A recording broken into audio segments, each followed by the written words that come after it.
कभी सोचा है कि बड़े बड़े इन्वेस्टर्स किसी कंपनी का भविष्य कैसे भाप लेते हैं, या बैंक किस आधार पर किसी को लोन देने का फैसला करते हैं?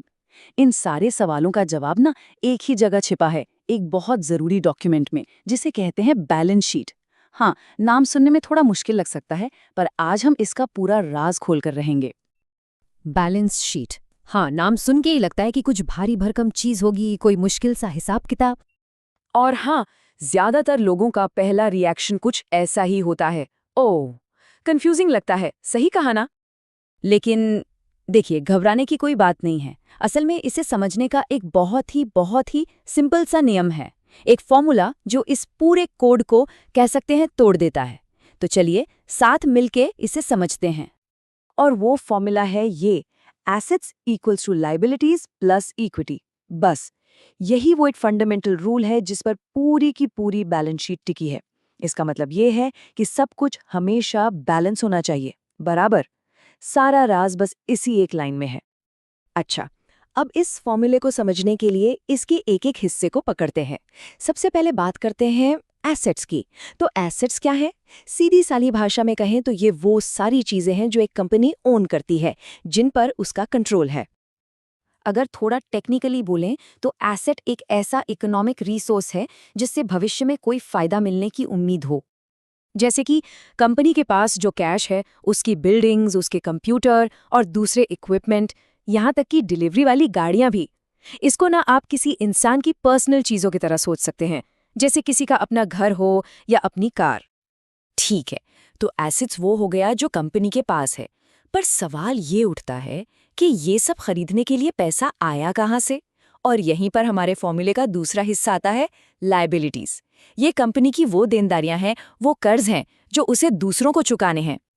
मतलब लायबिलिटी एक तरह का फाइनेंशियल ऑब्लिगेशन है, एक कर्ज जो किसी और को देना बाकी है। इसके कुछ कॉमन एग्जाम्पल्स क्या हो सकते हैं?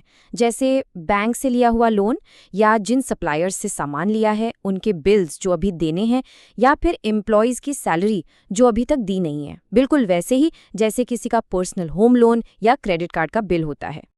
तो इसको याद रखने का सबसे आसान तरीका ये है, एसेट्स वो हैं जो कंपनी ओन करती है, यानी जो उसका अपना है, और लायबिलिटीज वो हैं जो कंपनी ओवे करती है, यानी जो उसे दूसरों को चुकाना है।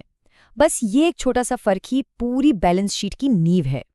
चलिए अब आते हैं इस पजल के आखिरी और शायद सबसे जरूरी हिस्से पर, इक्विटी। इक्विटी मतलब सब कुछ चुकाने के बाद जो बच गया। और सच पूछिए तो यही बिजनेस की असली वैल्यू है। इस बात को ना एक लाइन बहुत अच्छे से समझाती है। इक्विटी वो है जो एक बिजनेस असल में अपने मालिकों के लिए मायने रखता है, मतलब मालिकों का असली हिस्सा।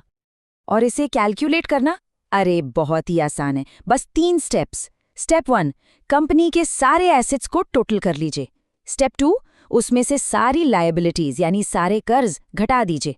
और स्टेप 3, जो बचा वही है इक्विटी। है ना, एकदम सिंपल। तो अब हमारे पास तीनों चीजें हैं, एसेट्स, लायबिलिटीज और इक्विटी। अब वक्त आ गया है कि इन सबको एक साथ रखें और इस बैलेंसिंग एक्ट को, इस संतुलन के खेल को समझें। चलिए इसे एक छोटी सी कॉफी शॉप के एग्जाम्पल से समझते हैं। यहाँ देखिए, एसेट साइड पर क्या है? $10,000 का कैश है और $50,000 की मशीनें और दूसरा सामान है। तो टोटल एसेट्स कितने हुए? $60,000। ठीक है, अब देखते हैं ये पैसा आया कहाँ से। लायबिलिटीज की तरफ देखें तो कंपनी पर $30,000 का बैंक लोन है, ये हो गई इसकी लायबिलिटी। और हमारा वो गोल्डन रूल क्या था, याद है? Assets is equal to liabilities plus equity.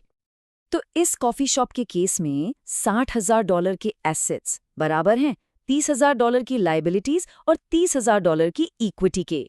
मतलब $60,000 इज इक्वल टू $60,000। देखिए, एकदम परफेक्टली बैलेंस्ड। और यही तो है बैलेंस शीट की असली खूबसूरती। तो सबसे जरूरी बात जो हमें याद रखनी है वो ये है कि बैलेंस शीट किसी भी कंपनी की फाइनेंशियल हेल्थ का एक पावरफुल स्नैपशॉट होता है। ये एक खास पल में बताता है कि कंपनी के पास क्या है, उस पर कितना कर्ज है और मालिकों का असल में कितना हिस्सा है। इसी से पता चलता है कि कंपनी कितनी मजबूत है या कितनी जोखिम में है। तो अगर बैलेंस शीट एक वक्त का सिर्फ एक स्नैपशॉट है, तो जरा सोचिए अगला स्नैपशॉट क्या कहानी सुनाएगा। क्या कंपनी ने अपना कर्ज चुकाया? क्या उसने और एसेट्स बनाए? हर नई बैलेंस शीट एक नई कहानी की शुरुआत होती है।